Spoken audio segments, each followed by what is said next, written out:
आज हम जो महेश वर्णवाल की बुक थी सामान्य अध्ययन की, उसको हम लोग पढ़ रहे थे। तो अब हम लोग राष्ट्रपति के बारे में आज पढ़ेंगे। ये जो शिक्षक भर्ती या कोई भी कॉम्पिटिटिव एग्ज़ाम में अगर आप परीक्षा में शामिल होने वाले हैं तो ये बुक बहुत इम्पॉर्टेंट है। मेरी क्लास की कई सारी लड़कियां जो सिलेक्शन ली हैं वो यही बुक मुझे सजेशन में बोली थी। तो चलिए शुरुआत करते हैं राष्ट्रपति के बारे में। पहले राष्ट्रपति पद की अहर्ताएँ देखेंगे, ठीक है। अहर्ताएँ मतलब उसकी क्या योग्यताएं होती हैं, क्वालिफ़िकेशंस। तो ये आर्टिकल नंबर 58 में कहा। तो क्या हो जाएगा कि जो राष्ट्रपति पद के लिए उम्मीदवार हो उसका क्या होना चाहिए, भारत का वो नागरिक होना चाहिए और उसकी जो न्यूनतम आयु है वो 35 वर्ष की होनी चाहिए और वो लोकसभा का सदस्य निर्वाचित होने की योग्यता होनी चाहिए। मतलब वो लोकसभा में सदस्य होने की अर्हता उसके अंदर होनी चाहिए और किसी लाभ के पद यानी कि ऑफिस ऑफ प्रॉफिट ना हो। मतलब कि वो किसी भी गवर्नमेंट जॉब ना कर रहा हो जिससे वो सरकार के द्वारा पैसा पा रहा हो, इसका मतलब ये हुआ। फिर है भारत में राष्ट्रपति का निर्वाचन किस प्रकार होता है। तो ये कैसा होता है, अप्रत्यक्ष निर्वाचन होता है। कैसा, अप्रत्यक्ष, मतलब हम डायरेक्ट वोट नहीं कर सकते हैं राष्ट्रपति को। फिर है आनुपातिक प्रतिनिधित्व से एकल संक्रमणीय मत पद्धति द्वारा। क्वेश्चन आएगा कि राष्ट्रपति का निर्वाचन कैसे होता है, तो आप लोग बताओगे आनुपातिक प्रतिनिधित्व से एकल संक्रमणीय मत पद्धति द्वारा। फिर है भारत के राष्ट्रपति के चुनाव में मतदान कौन करता है। तो ये कौन करता है, ये जो है राज्यसभा के मेंबर करते हैं, राज्यसभा के मेंबर, लोकसभा के और राज्यों व केंद्र शासित प्रदेशों के विभिन्न मतलब विधानसभाओं के निर्वाचित सदस्य। कौन कौन, एक राज्यसभा के लोग करते हैं, लोकसभा के लोग, और राज्य व केंद्र शासित प्रदेशों के विधानसभा, विधान परिषद नहीं कहिएगा, विधानसभाओं से निर्वाचित सदस्य लोग राष्ट्रपति को जो है वोट कर सकते हैं। फिर देखिए कह रहा है कि भारत के राष्ट्रपति उम्मीदवार के प्रस्ताव का अनुसमर्थन कम से कम कितने सदस्यों द्वारा किया जाता है। तो ये 50 निर्वाचक, उसमें 50 निर्वाचक होना चाहिए। क्या है, भारत के राष्ट्रपति उम्मीदवार के प्रस्तावक या अनुसमर्थन कम से कम 50 लोग होंगे तभी वो राष्ट्रपति पद के लिए खड़े होंगे।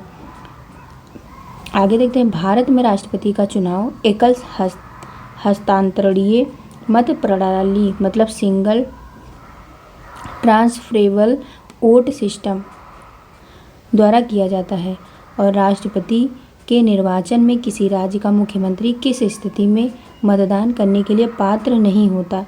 तो वो क्या हो जाएगा, यदि वो राज्य विधानमंडल में उच्च सदन का सदस्य हो। अगर क्या हो, यदि वो जो है राज्य विधानमंडल में उच्च सदन का सदस्य हो तो वो क्या हो जाएगा, राष्ट्रपति के निर्वाचन में किसी राज्य का मुख्यमंत्री जो है मतदान करने के लिए पात्र नहीं होगा। ठीक, फिर कौन राष्ट्रपति के निर्वाचन मंडल का, कह रहा है कौन राष्ट्रपति के निर्वाचन मंडल का तो भाग है परंतु वह उसके महाभियोग में भाग नहीं लेता। तो ये राज्य की विधानसभाएं जो होती हैं भाग नहीं लेती। फिर अगला देखते हैं क्या हो जाएगा, संसद अथवा विधानसभा का कोई सदस्य राष्ट्रपति निर्वाचित हो सकता है परंतु उस पर शर्त क्या है। देखो, संसद अथवा विधानसभा का कोई सदस्य राष्ट्रपति निर्वाचित हो सकता है परंतु उस पर क्या शर्तें हैं ये देखिए। पहली बात तो उसे निर्वाचित होने के उपरांत उसे अपनी सदस्यता छोड़नी होगी। क्या है, संसद अथवा विधानसभा का कोई सदस्य राष्ट्रपति तब हो सकता है जब उसे क्या हो जाएगा, एक तो वो जो है निर्वाचित होने के उपरांत उसे अपनी सदस्यता छोड़ देनी होगी जो पहले से है। फिर संसद के लिए राष्ट्रपति का अभिभाषण कौन तैयार करता है। तो ये कौन करता है, केंद्रीय मंत्रिमंडल करता है। संसद में राष्ट्रपति का अभिभाषण जो होता है उसको कौन करता है, केंद्रीय मंत्रिमंडल। राष्ट्रपति की मृत्यु, पदत्याग अथवा हटाए जाने पर पद की रिक्ति, वैकेंसी ऑफ पोस्ट को 6 माह की समय सीमा के अंदर भरना होगा। मान लीजिए किसी कारणवश राष्ट्रपति की अगर मान लीजिए उसके कार्यकाल में ही डेथ हो जाती है या वो किसी कारणवश पद त्याग कर देते हैं या उनको हटाया जा सकता है, हटा दिए गए हों, तो उस स्थिति में किसी भी कीमत पर 6 महीने के अंदर ही राष्ट्रपति पद पे कोई अन्य व्यक्ति आ जाएगा, चुनाव हो जाएगा। फिर राष्ट्रपति के मतलब भारत के राष्ट्रपति चुनाव में उत्पन्न विवाद का निपटारा कौन करता है? तो ये करता है सर्वोच्च न्यायालय, मतलब supreme court of India. Bharat के राष्ट्रपति को उसके कार्यकाल की समाप्ति से पूर्व किस प्रकार पद से हटाया जा सकता है? तो वो महाभियोग के द्वारा, इम्पीचमेंट के द्वारा, ठीक। फिर है भारत के राष्ट्रपति को उसके पद से हटाने का अधिकार किसे प्राप्त है? तो ये संसद को प्राप्त है, ठीक। उसके पद से केवल कौन हटा सकता है? तो वो संसद। फिर देखिए कह रहा है कि संघ की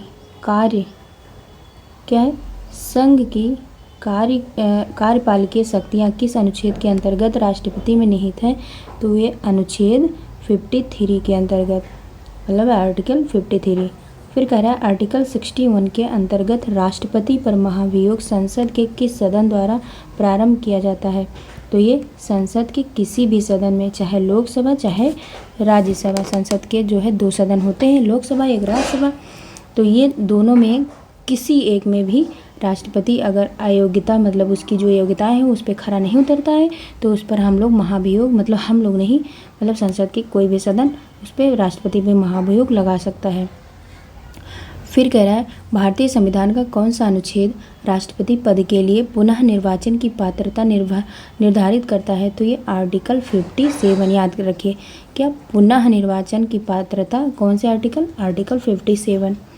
फिर अगला क्वेश्चन है कि राष्ट्रपति को कोई भी विषय पुनर्विचार के लिए मंत्रिपरिषद को वापस भेजने का अधिकार किस संविधान संशोधन द्वारा प्रदान किया जाता है? तो ये 44वें संविधान संशोधन द्वारा जो है किया जा सकता है। क्या है? राष्ट्रपति को कोई भी विषय अगर उस पर पुनर्विचार के लिए जो है मंत्रिपरिषद को वापस भेजने का अधिकार जो है किस संविधान संशोधन द्वारा जोड़ा गया था? तो 44वां संविधान संशोधन। फिर है भारतीय संविधान के किस अनुच्छेद के अंतर्गत राष्ट्रपति संसद के दोनों सदनों द्वारा पारित किसी विधेयक पर अपनी स्वीकृति रोक सकते हैं?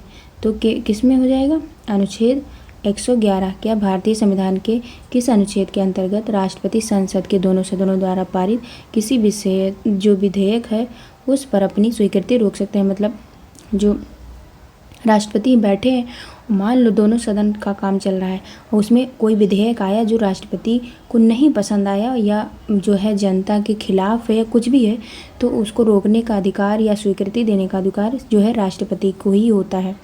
फिर कह रहा है किस अनुच्छेद के अंतर्गत राष्ट्रपति कुछ आकस्मिकताओं में राज्यपाल के कार्यों के निर्वहन हेतु उपबंध कर सकता है? फिर से क्वेश्चन समझिए। कह रहा है किस आर्टिकल के अंतर्गत राष्ट्रपति कुछ आकस्मिक, मान लीजिए कोई ज़रूरी चीज़ें हों तो उसमें राज्यपाल के कार्यों के निर्वहन हेतु उपबंध कर सकता है? तो ये 160, अनुच्छेद 160 में, ठीक। फिर राष्ट्रपति से संबंधित महत्वपूर्ण आर्टिकल जो दिए हैं वो देखिए। अनुच्छेद 52 में क्या कह रहा है? भारत का एक राष्ट्रपति होना चाहिए कह रहा है। मतलब अगर क्वेश्चन आए कि आर्टिकल नंबर 52 में क्या कहा गया है, तो इसमें कहा गया कि भारत में एक राष्ट्रपति होना चाहिए। फिर अनुच्छेद 53 में कहा गया कि संघ की कार्यपालिका शक्ति, मतलब 53 में संघ की कार्यपालिका शक्ति के बारे में बात की गई है। फिर आर्टिकल 54 में राष्ट्रपति का निर्वाचक मंडल होना चाहिए, ऐसा बात कहा गया है। थोड़ा बहस बोल रही है तो उसके लिए मतलब समझ जाइएगा। फिर अनुच्छेद 55 में कहा गया राष्ट्रपति के निर्वाचन की रीति के बारे में बात बताया गया है, ठीक है। मतलब उनकी जो निर्वाचन होगी वो निर्वाचन की बात किस में कही गई है? अनुच्छेद 55 में राष्ट्रपति के निर्वाचन की। फिर अनुच्छेद जो है 56 देखते हैं, इसमें है कि राष्ट्रपति की पदावधि, मतलब वो कितने समय तक रह सकते हैं, इसके बारे में बात की गई है। फिर 57 में दिया है पुनर्निर्वाचन के लिए पात्रता, 57 पुनर्निर्वाचन के लिए पात्रता। फिर 58 में दिया है आर्टिकल 58 में कि राष्ट्रपति निर्वाचित होने के लिए अहर्ताएँ, ठीक। राष्ट्रपति निर्वाचित होने के लिए अहर्ताएँ, मतलब राष्ट्रपति पद पर जो हमको मतलब पद पर होने के लिए क्या क्या योग्यताएं होनी चाहिए। अर्हता मतलब योग्यता, मतलब क्वालिफिकेशन। फिर अनुच्छेद 59 में कहा गया है कि राष्ट्रपति पद के लिए क्या शर्त होनी चाहिए, कि मतलब शर्तें बहुत सारी चीज़ होती हैं कि उसको इतनी उम्र होनी चाहिए 35, और जो है वो किसी भी अन्य पद पे कोई लाभ ना ले रहा हो, ये सब चीज़ें, और दिवालिया ना हो। तो वही चीज़ तो 59 में कहा गया है। फिर अनुच्छेद 60 में कहा गया है कि राष्ट्रपति द्वारा शपथ या प्रतिज्ञान, राष्ट्रपति जो शपथ लेता है, शपथ की बात किस में कही गई है, अनुच्छेद 60। 60 ऐसे बोलो, 60 शपथ, 60 शपथ, 59 पद। फिर 61 में क्या कहा गया है कि राष्ट्रपति पर महाभियोग चलाने की प्रक्रिया, और 62 में क्या कहा गया है, राष्ट्रपति का पद रिक्त होने की स्थिति में उसे भारत के लिए निर्वाचन करने का समय और आकस्मिक रिक्ति को भरने के लिए निर्वाचित व्यक्ति की पदावधि। ठीक। और फिर अनुच्छेद 72 में क्या कहा गया, क्षमा मतलब क्षमा आदि की और कुछ मामलों में दंडादेश के निलंबन, परिहार या लघुकरण की राष्ट्रपति की शक्ति। अनुच्छेद 73 में दिया गया संघ की कार्यपालिका शक्ति का जो है विस्तार। फिर से इसको एक बार रिवाइज कर लीजिए। देखो 52 राष्ट्रपति होगा, 53 मतलब संघ की कार्यपालिका शक्ति। फिर 54 में क्या कहा गया है, निर्वाचक मंडल। फिर 55 में निर्वाचन की रीति क्या है।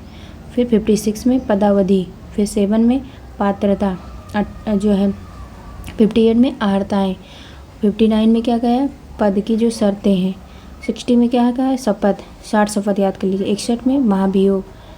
फिर है 62 में राष्ट्रपति का पद रिक्त होने की स्थिति में उसे भरने के लिए निर्वाचक का मतलब पुनः निर्वाचन कह सकते हैं, मतलब करने का समय और आकस्मिक रिक्ति को भरने के लिए रिक्ति याद रखिए। ठीक है। 72 में क्या रहा है, क्षमा। और 73 में क्या कर रहा है, कार्यपालिका शक्ति का विस्तार।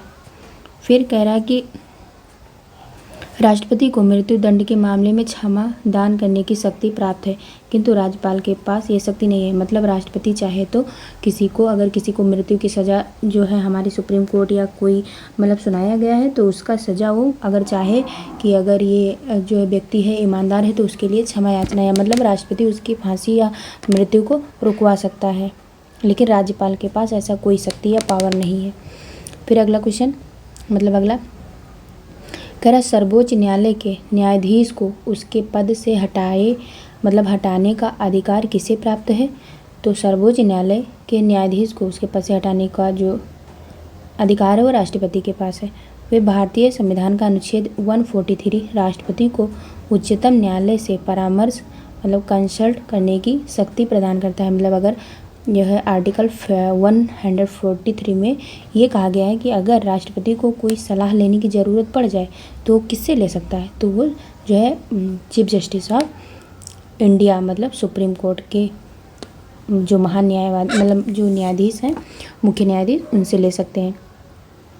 फिर ये कौन से आर्टिकल में कह रहा है, 143 में।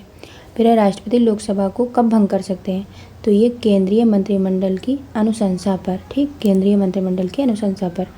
फिर लोकसभा और राज्यसभा का संयुक्त अधिवेशन किसके द्वारा आहूत किया जाता है, तो ये राष्ट्रपति, क्योंकि राष्ट्रपति भारत का प्रथम व्यक्ति होता है। और संसद के कितने भाग होते हैं, 3, एक होता है लोकसभा, राज्यसभा और राष्ट्रपति। फिर भारत के राष्ट्रपति ने किस एकमात्र मामले में जेबी वीटो पावर मतलब पॉकेट वीटो की शक्ति का प्रयोग किया था, तो ये भारत डाकघर संशोधन विधेयक वर्ष 1986 में किया था। फिर क्वेश्चन है, भारत का राष्ट्रपति संसद के दोनों सदनों की चर्चा में भाग नहीं ले सकता है।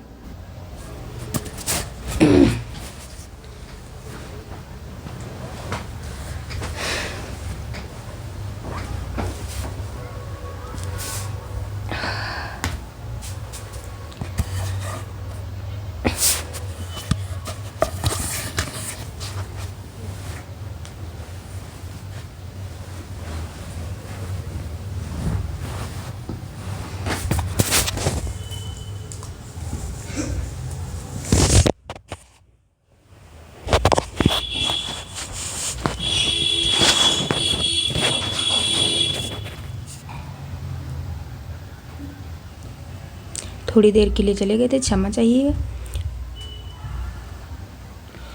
कह रहा है एक विधेयक जो संसद में प्रस्तुत किया जाता है वो किस प्रक्रिया के बाद अधिनियम बन कह रहा है कि एक विधेयक जो संसद में प्रस्तुत किया जाता है वो किस प्रक्रिया के बाद अधिनियम बन जाता है। तो जब राष्ट्रपति जी हस्ताक्षर कर देते हैं उस समय वो क्या करता है, वो अधिनियम बन जाता है। ठीक, कोई भी विधेयक अधिनियम कब बनता है, जब राष्ट्रपति का हस्ताक्षर हो जाता है। फिर कह रहा है जब कोई विधेयक संसद के दोनों सदनों द्वारा पारित किया जाता है तो राष्ट्रपति को उस विधेयक पर अपनी अनुमति रोकने का अधिकार होता है। कह रहा है जब जैसे संसद के दोनों सदन है, लोकसभा या राज्यसभा, उसमें जब संसद के दोनों सदनों द्वारा पारित किया जाता है कोई भी विधेयक तो राष्ट्रपति उस विधेयक को रोक भी सकता है। ठीक है, यह अधिकार सिर्फ और सिर्फ राष्ट्रपति के पास है। फिर कह रहा है निर्विरोध रूप से चुने गए भारत के प्रथम राष्ट्रपति कौन थे, तो वो थे नीलम संजीव रेड्डी जी थे। फिर अगला क्वेश्चन कह रहा है भारत के राष्ट्रपतियों में से किनका संबंध ट्रेड यूनियन आंदोलन से रहा है। तो ट्रेड यूनियन आंदोलन से किसका रहा है, वराहगिरी वेंकट गिरी का। किसका, वराहगिरी वेंकट गिरी।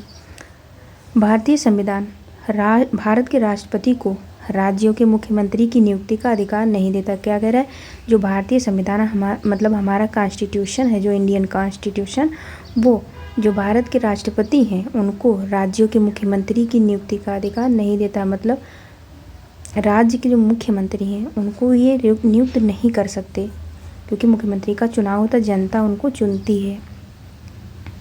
फिर देखिए राष्ट्रपति का कार्यकाल कितने वर्ष का होता है, कितना होता है। देखो जब वो पद ग्रहण करते हैं, पद ग्रहण के दिन से 5 वर्ष तक, जिस दिन पद ग्रहण करते हैं उस दिन से और 5 वर्ष तक राष्ट्रपति का कार्यकाल रहता है। फिर भारत के राष्ट्रपति को मिसाइल मैन की संज्ञा दी जाती है। मतलब भारत के ऐसे कौन से राष्ट्रपति हुए हैं जिनको मिसाइल मैन कहा जाता है, तो वो है डॉक्टर APJ अब्दुल कलाम।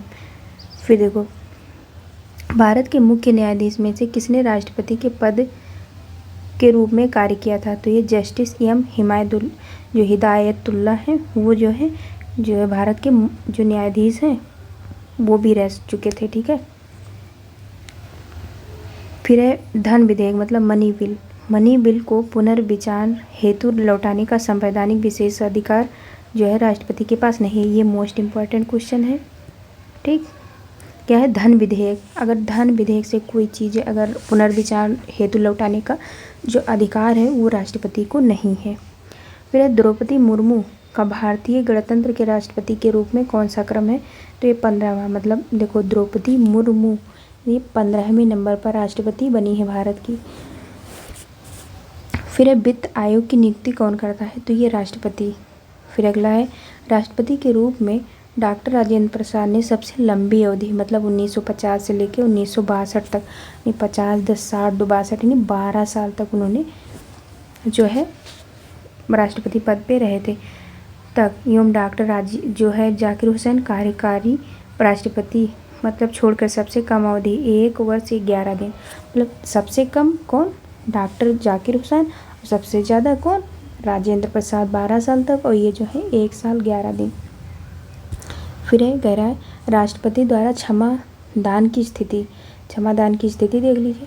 तो जब दंड सेना न्यायालय द्वारा दिया गया हो तो ये जो है राष्ट्रपति क्षमा कर सकती है। जब दंड कौन, सेना द्वारा, जो जैसे जब दंड सेना न्यायालय द्वारा दिया गया हो, जब दंड संघीय विषय से संबंधित विधि के विरुद्ध अपराध के लिए दिया गया हो, जब दंडादेश मृत्यु दंड हो, तब राष्ट्रपति जो है क्षमा कर सकते हैं। ठीक है, फिर देखिए कह रहा है कि द्रौपदी मुर्मू भारत की प्रथम आदिवासी द्वितीय महिला, स्वतंत्र भारत में पैदा होने वाली प्रथम व सबसे कम उम्र में जो है राष्ट्रपति हैं। क्या, द्रौपदी मुर्मू जो है भारत की प्रथम आदिवासी महिला है जो राष्ट्रपति बनी है, और द्वितीय महिला मतलब महिला नंबर पे दूसरे स्थान पर, लेकिन आदिवासी में पहले स्थान पर, और स्वतंत्र भारत में मतलब 1947 के बाद पैदा होने वाली ये भारत की पहली